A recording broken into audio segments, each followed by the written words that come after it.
Welcome to south ఇటల్ kitchen. ఇవాళ మనం మన కిచెన్లో బీరకాయ పచ్చిపప్పు వేసి కర్రీ ఎలా వండుకోవాలో చూద్దాము.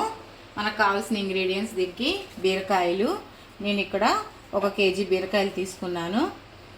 పచ్చిపప్పు కొంచెము, 1 ఉల్లిపాయ, పచ్చిమిరపకాయలు, కారం, ఉప్పు, పసుపు.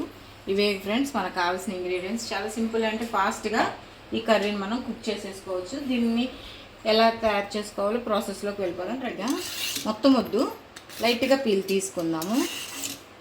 ఇట్లా ఎక్కువ తీసుకోకుండా లైట్గా తీసుకుందాము.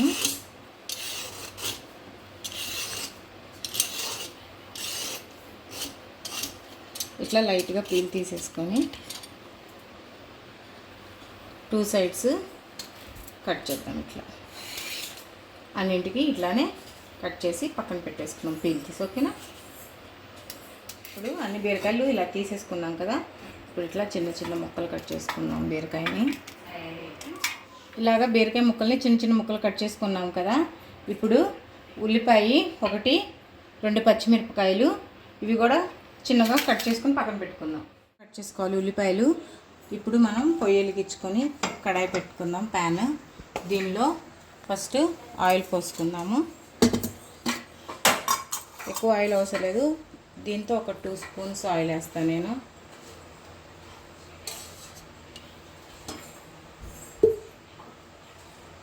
హీట్ ఎక్కింది. ఇందులో ముందుగా ఎండుమిరపకాయలు, కొంచెం సాయి పెసరపప్పు, జీలకర్ర, కొంచెం ఆవాలు, ఇవే తాలింపు. ఇవి కొంచెం ఫ్రై అవనిద్దాము. ఇందులో కొంచెం కరివేపాకు,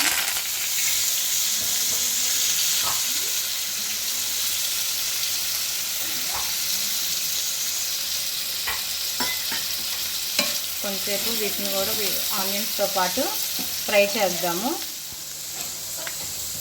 వేగిపోయినాయి కదా ఫ్రెండ్స్. ఇట్లాగా ఇవన్నీ తాలింపులో ఉన్న ఉల్లిపాయలు, పచ్చిపప్పు ఇవన్నీ వేగిపోయినాయి కదా. ఇప్పుడు ఈ బీరకాయ ముక్కలు కూడా వేసుకున్నాం. తాలింపులోకి ఇట్లా కలిపేసుకున్నాము. చూడండి ఫ్రెండ్స్, ముక్కలన్నీ వేసేసాను నేను. ఇందులో మనం రుచికి సరిపడినంత సాల్ట్ వేసుకున్నాము. ఇంకా ఇందులో ఉన్న వాటర్ మొత్తం రిలీజ్ అయిపోద్ది సాల్ట్ వల్ల. ఆల్రెడీ ఇందులో ఉన్న వాటర్ అంతా బయటకు వచ్చేసినాయి. నేను రుచికి సరిపడినంత సాల్ట్, ఇందాక నేను ముక్కలు తాలింపు మగ్గడానికి పసుపు వేసాను కదా, ఇంకొంచెం పసుపు వేసుకున్నాను. ఉప్పు ముక్కలకి పట్టేలాగా మంచిగా కలుపుకుందాం. ఇందులో ఉన్న నీరు మొత్తం ఇనికిపోయేలాగా మనం దీన్ని కుక్ చేసుకుందాం. స్లో ఫ్లేమ్లో పెట్టి, ఇంకా ఫ్లేమ్ని స్లోలో పెట్టేసి దీని మీద మూత పెట్టి మనం దీన్ని చక్కగా ఉడికిచ్చేసుకుందాం. అయిపోయింది కర్రీ. చక్కగా మొత్తం ఇనికిపోయింది, వాటర్ అంతా ఇనికిపోయింది, ఆయిల్ కూడా రిలీజ్ అయిపోయింది.